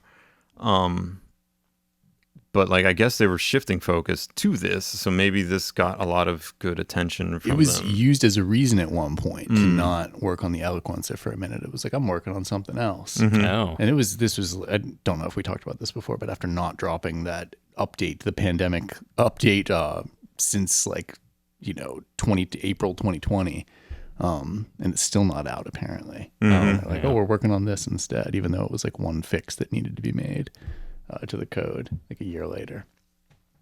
But yeah, it's strange. Like, what is the part that they're playing in this? Yeah, maybe manufacturer, maybe, or maybe they were just adding like some of these generative functions to it or something. Right. You know what I mean? Like I don't know.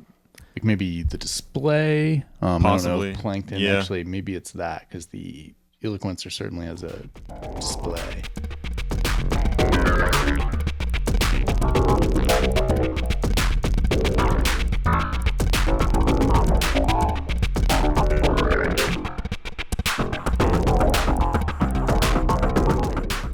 People always ask, why don't we just do this live? Oh my God. There's reasons. Yeah, there's reasons. Oh, I have so much dirt on all of you. God. Fuck. I mean, that's 100% staying in, right? Yeah. I know you're going to be on the fence. I'm going to be very much on the fence. That might be the... Let me request my edit now. To have it back in. Be like, no. That's staying. All right, maybe at the end. Maybe after the outro. Okay. The after credit scene. Oh shit, that's gonna be hard to keep in. That's rough.